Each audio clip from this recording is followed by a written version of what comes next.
And we're back in the car like we never left. Welcome to the Confessions of a Not So Dangerous Mind podcast. I'd like to thank you all for taking this Tuesday afternoon ride with me here in New York. But once again, we're going to skip past all that promotional jazz and get right to the guts of the episode. Now, today marks Jack Nicholson's 88th birthday. And I have actually done a Jack Nicholson birthday retrospective last year. Most of you were not subscribers at the time or listeners, but I don't really want to cover the exact same territory. So I'm going to instead go into a little general Jack Nicholson, maybe trivia, stuff like that. But then I'm going to focus on one particular performance, a film that I really haven't discussed at all on the channel. Just to give you an idea, I am an enormous Jack Nicholson fan, as most cineasts and general film fans, maybe a young person who's just seen The Shining a bunch of times. But if all you know of Jack Nicholson is a colorful performance such as he gives in The Shining, well, there is a lot more to him than just that. He is a generational talent. He only has 3 peers. There's only 3 people who you can legitimately say were peers of Jack Nicholson: Beatty, Redford, Hoffman. And of those, now 4, kind of 4 kings, people all born within 1 year of one another, 1936, 1937. Oddly enough, Redford is the oldest of the 4, although I would argue he would appear to be the youngest if you just saw him on the street. Guy looks incredible. But the only one of those 4 still working is Dustin. And Dustin was an individual who always appeared younger than his actual age, which is something that you really can't necessarily explain it. Like Dustin, when he did Marathon Man 50 years ago, the guy was pushing 40 and he still looked like he was about 24 or 25. It's just, that's, some people just have those kind of genetics. But Jack Nicholson, his first kind of entry into the movie business was in the early 1960s. This man worked with Boris Karloff in Roger Corman films, The Terror, and the original, you probably didn't know this, Little Shop of Horrors. If you've seen the 1986 version with Rick Moranis, John Candy, Ellen Greene, Bill Murray, Jack played the Bill Murray role, or to be more precise, Bill Murray played the Jack role of the masochistic dental patient who just gets his jollies off of pain. But Jack just had an incredible career as a film actor. Big movies that got his career going hugely, like Easy Rider, and then 5 Easy Pieces, and Carnal Knowledge, and then what I think is the best film he was ever in, Roman Polanski's Chinatown. That's about as good a big studio film as was released during the second greatest decade for Hollywood, the 1970s. I will stand on business that the 1990s, that is the best that Hollywood ever did it. But the Jack Nicholson film that I want to kind of spotlight his performance, and I'm not going to put it in the underrated performance category because it was very critically praised at the time. He didn't get a Best Supporting Actor nomination, maybe because it was Jack. And it was expected that he was going to give this kind of a broad movie star type of performance, which he certainly does. But you fast forward the clock a couple of decades to Heath Ledger, and Heath Ledger ended up winning Best Supporting Actor for playing the same character. The movie, of course, is Tim Burton's sensational 1989 OG Batman. And Jack Nicholson played Jack Napier / the Joker in the world of that film. Now, Warner Brothers, DC, if you will, they did something similar to what the powers that be more than a decade earlier didn't mean to do, but ended up doing out of necessity. Because sometimes in the pre-production stage, when you're just kicking around ideas for casting, the general sense is, whether it's 2025 or whether it's an era where superhero movies are nothing like today, and I mean they weren't guaranteed box office if we do it right, nobody really knew for sure. So in the mid-1970s, when Warner Brothers made the announcement, hey, we're making a live-action, big-budget studio feature, we're going to do the best of special effects of the day, whatever we're capable of, etc., of Superman, the studio executives at Warner Brothers were looked upon as, quite frankly, imbeciles. Like, they're just going to lose money for whoever's actually investing in these films. This is dumb. It's not going to work. But when you're taking a big risk, and you're not an auteur director shooting on the cheap, but you're taking a big risk at the studio level, you want some level of comfort. So with the world of Superman the movie, when Richard Donner was hired by the Salkins and they start to try to get it together as far as what are we going to do with casting, they wanted to cast a big star as Kal-El, Clark Kent, Superman. So naturally, two of the four kings, not Jack, Warren Beatty and Robert Redford, were mentioned. Beatty left them out of the ballpark, and Robert Redford didn't want any part of it, but Redford, being very canny and always nervous about burning bridges, Robert Redford said, well, he asked for too much money. He asked for an amount of money that he knew they weren't going to match, so he would have plausible deniability. Remember Independence Day? 2 words, Mr. President, plausible deniability. Redford wanted plausible deniability. But they ended up doing something different, which Tim Burton copied the strategy. In 1978 Superman, when they were getting the casting together and they realized they were not going to be able to get a big star of the era, everyone, Clint Eastwood, James Caan, you're not getting me into that stupid looking suit, fuck you, or whatever it was that Caan, he said something like that. Okay, we will find an unknown and we will cast big hitters around him. And that ended up being a spectacularly good idea because they got Brando for Jor-El, and they got the always fire, the magnificent 2-time Oscar winner, the late, great Gene Hackman to play Mr. Luthor. Mr. Luthor. Oh, I'm sorry, Mr. Luthor. Nate Beatty as Otis, unbelievable. Valerie Perrine. But when it came time to cast Batman, Tim Burton wanted to get who he thought was the best actor for the part.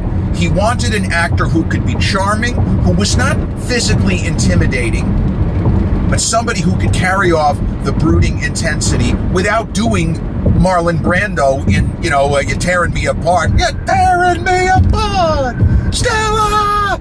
They didn't want that level of gravity.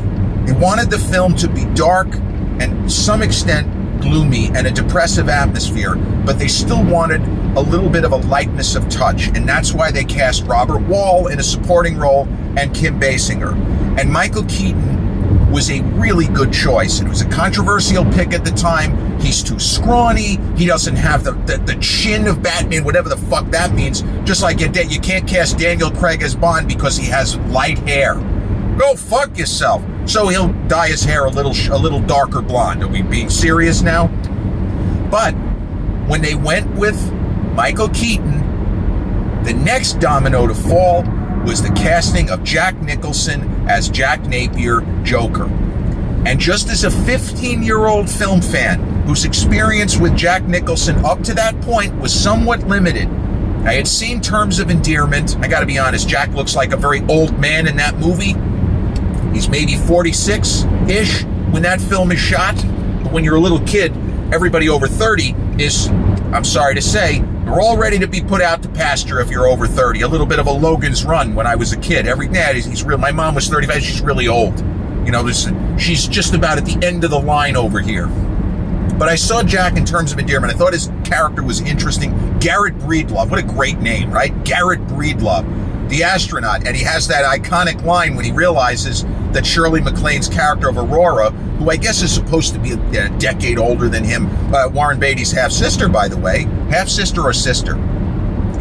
It's embarrassing that I don't know that. I think it's actually just his sister. But Aurora, you're inviting me into your bedroom. Great line reading. So Jack won the supporting actor for that. So I'd seen that, and I had seen The Witches of Eastwick, a film that I think is way underrated by history. I love Jack in that film. I thought all of the ladies looked incredible. And that is a movie that is so much fun. It's only 66% on Rotten Tomatoes. That is a terribly low score, even though I know it's fresh. That is a great movie, Witches of Eastwick. So I was excited, just as a 15-year-old kid who went to the movies sometimes. I didn't go as often as you would think for a movie geek, or at least as I thought of myself as already a film geek. But I was excited for the casting of Jack, and so was everybody. And when he was cast, the people who had been upset about Michael Keaton seemed to be less upset. Remember, this is the pre-internet era. Nowadays, the casting of Keaton, it would have lit everything up and people would have been going fucking crazy, as a lot of people were upset, 15 or a dozen years later when Tobey Maguire was cast in the Sam Raimi run of Spider-Man movies.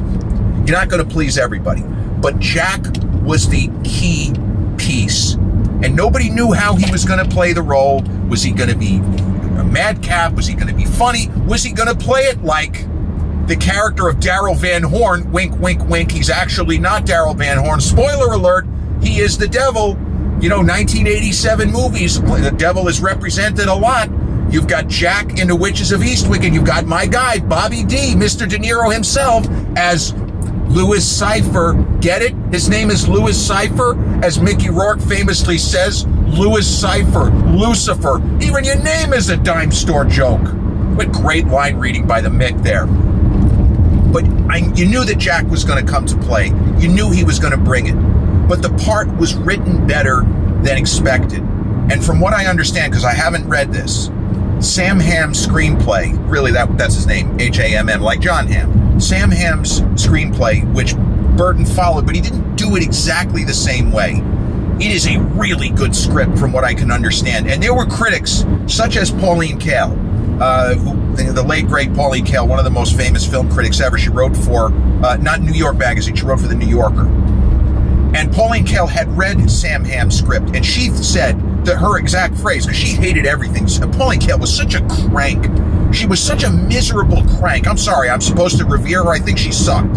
I way preferred one of her disciples, David Denby, who wrote for New York Magazine and then The New Yorker, and Roger Ebert. Those were my two favorite critics. I even preferred Jeffrey Lyons and Gene Siskel, Ebert's buddy.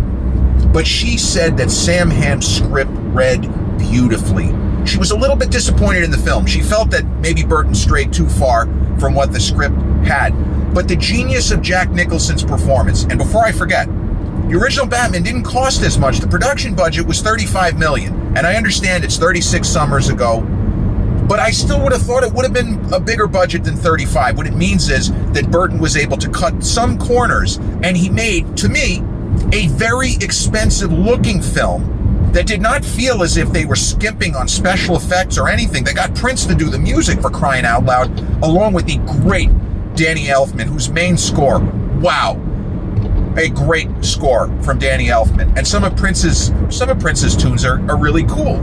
It's a little bit of an elusive soundtrack because you'd think that they would have it front and center, but when I think of that movie and the music, I think of Danny Elfman's score first. That's just me. The genius of Jack's performance, though, is we don't really ever know for sure.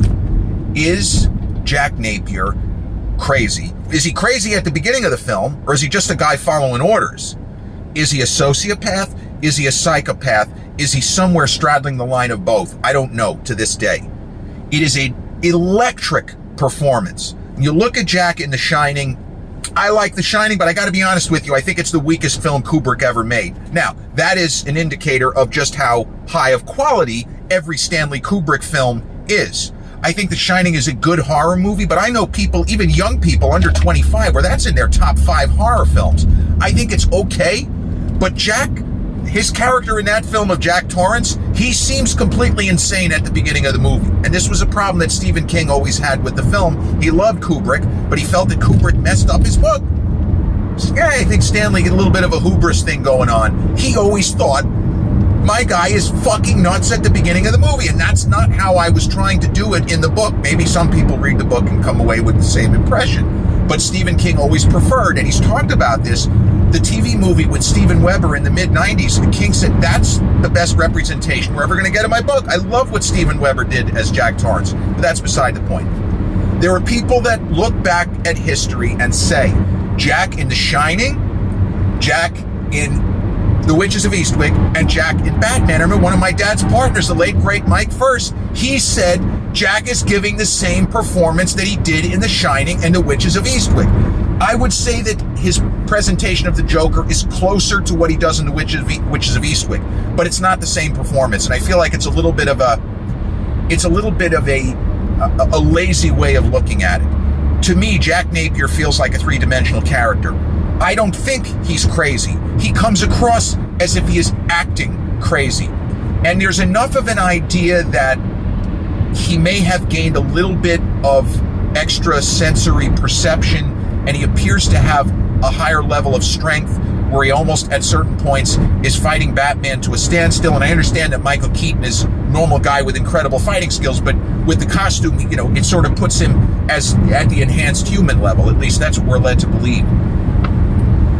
But there is a certain griminess and dirtiness to the film itself that I really like, and I wasn't expecting. The whole thing with, killing people with, from the toxic waste perspective and household products suddenly becoming deadly. All of that stuff was unexpected because the preview for this film did not tease that. And I remember seeing the movie for the first time, and I was really impressed because I was excited. I was looking forward to the film, but it exceeded expectations. And Keaton's performance is terrific, but he does get overshadowed because how could he not? There are moments where you feel like Burton let Jack just do his thing, and he's just fantastic in every scene. It never wavers. He has good chemistry with the rest of the cast. With the great Jack Palance, future Oscar winner for City Slickers a couple of years later. I assume he got City Slickers on the strength of what he did here in Batman as Carl Grissom. Man, what a great... Jack Palance was awesome. He was so awesome. He was such an intimidating, menacing actor that to see him on the defensive at various points in the film, it was different. You go back to Shane, literally 35 years before Batman, man, he is one scary villain in that film. Shane come back, Shane come back. But Batman it's an underrated performance from Jack Nicholson. And if, you have a young person who has maybe seen the Robert Pattinson Batman, which I like, I should point out there, I think it's a really good movie. And I think people were bitching, some people, Pattinson, it's like he's sulking and he's wearing eye makeup and it's a little ridiculous. A woke Batman, people just get a little bit carried away. They're just trying to make a movie, and it was a stupendous financial success. Batman. I mean, whatever, right? It's just an interpretation. Like Barbie has been seen as either pro-feminist, super pro-feminist, man-hating, or the opposite. This is the most anti-feminist film of all time. It's all about your perception, not necessarily the text itself. And this is something we learned at NYU a million years ago. But if a young person has seen the Robert Pattinson iteration, but hasn't seen the Bale Bat films, and hasn't seen the Burton films, or even Joel Schumacher, because I think Batman Forever is pretty good. I know it's a little bit polarizing, and Val Kilmer, who just recently passed also, unfortunately. But I would not recommend that you watch The Dark Knight first. This is one where you should go in chronological order, because I'm pretty sure Heath Ledger's entirely different take on the Joker from Jack. It's going to play better if you watch Burton's film first. You watch Burton's film and then fast forward 19 years and you see what Heath Ledger does. They're not really that similar. There's less showmanship. There's less theatricality to Ledger's performance. It's just more of a straightforward, incredible piece of film acting from Heath. And I like to think that he was going to win the Oscar, even if he hadn't passed. It's still so horrendous that he's gone. He's been gone since 2008, or January of 2009. I'm not 100% on that, but it's so bad the way that he went. He mixed a couple of pills because he was sick. Just awful. But Jack, if you watch the 89 film, and if you're somebody who only knows Jack from The Shining, this is not going to play the same way. This is going to surprise you with how clever the character is, and yes, how he always seems to be performing for whatever audience is around him. Whether it's Bruce Wayne, whether it's Vicky Vale, whether it's Carl Grissom, whether it's the girlfriend, and this is something that is not going to land for anyone under 40, Grissom's girlfriend, who Jack is, wink, wink, nudge, nudge, having sex with on the sly, is played by Jerry Hall, who was a major fashion model and for quite some time, the girlfriend of Mick Jagger. That was casting that a big deal was made of it at the time, and she doesn't really have that much to do, but for what she does, she's fine. She's the woman who gets in between the two guys who they're working together. But we get the idea that Carl Grissom, that he actually likes Jack Napier. Jack Napier's been a good soldier to him. He's been a good worker, and they seem like they have been friends. But if Carl Grissom finds out that Jack is fucking around with his girlfriend, bad things are going to happen. But you see Jack doing real film acting in this. He didn't phone it in. He didn't just, I hate to say it, like Bobby D in The Fan, where it's sort of a greatest hits of whatever other psycho characters he played, including to some extent Travis Bickle in Taxi Driver, and to a larger extent Max Cady in Cape Fear. He's going down that road. I don't see this character as an extension of Jack Torrance or Daryl Van Horn, aka Satan, Lucifer, the devil. This is a really strong piece of acting by Jack, and his turn, I believe, is why this film was such an enormous hit. $35 million production budget, and it grossed 411 plus million worldwide. I don't need to tell you, that's a fucking crazy number.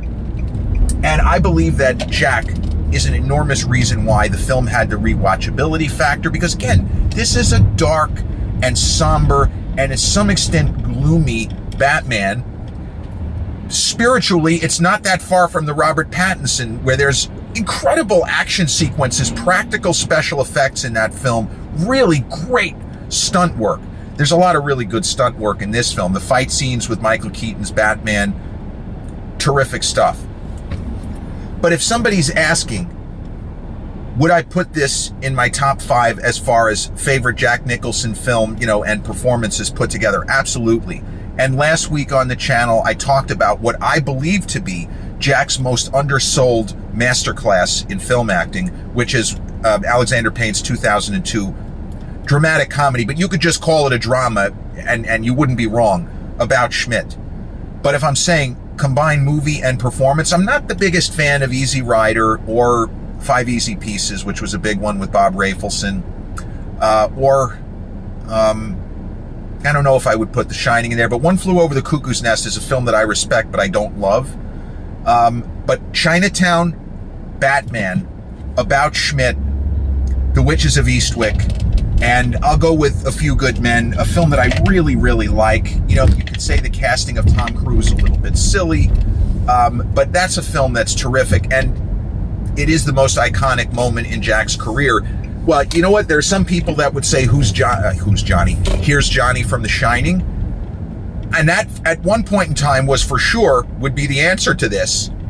But I feel like You Can't Handle the Truth is even more iconic and even more repeatable. But for an actor to have 2 lines of that caliber, of that, where you have young people on TikTok doing their own versions of it, it's really something. And of the 4 kings that I mentioned, Jack is, because of those legendary moments, and because of the fact that The Shining is still so popular, even among very young people who love to be scared, love horror. I don't know that many people who don't love the movie The Shining. But Jack, even though he's been retired for 15 years, I believe the last movie he did was that romantic comedy. Was it Reese Witherspoon and Paul Rudd? I could be getting it wrong. Was it How Do I Know or How Will I Know? It was also James L. Brooks. It got a lot of buzz, but it wasn't very good. But Jack Nicholson, like so many of the others I've talked about, including relatively recently Warren Beatty, there's just too much to cover. So that's why I wanted to kind of focus in on some of the performances and some of the things in his career, and also the extraordinary work that he does in Tim Burton's massive franchise-starting box office hit, summer 1989's OG Batman. So a happy 88th birthday. The rumors are that Jack, believe it or not, is looking at scripts again. He's feeling well. They recently posted a picture with his daughter Lorraine where he looks fantastic. He was 87 at the time of the picture. So maybe there'll be a terrific octogenarian kind of a role for him, a great grandfather who finds love, anything to get that man back on screen. What an amazing talent, and what an incredible career he has had, even if he doesn't work again. Happy 88th birthday to the one and only John Joseph Nicholson. This has been episode 496 of the Confessions of a Not So Dangerous Mind podcast. I'd like to thank you all so much for spending some of your Tuesday early evening here with me in New York. But if you check out this episode on the YouTube channel, haven't done so already, please click like, subscribe, comment, share, turn on those notifications. Or if you catch this episode on the audio platforms such as Podbean, Spotify, iTunes, or the others in which we're hosted, same general rule applies. Click like, subscribe, share, and turn on those notifications. I'll be back with a new episode real soon. Till then, you can't handle the truth. Peace.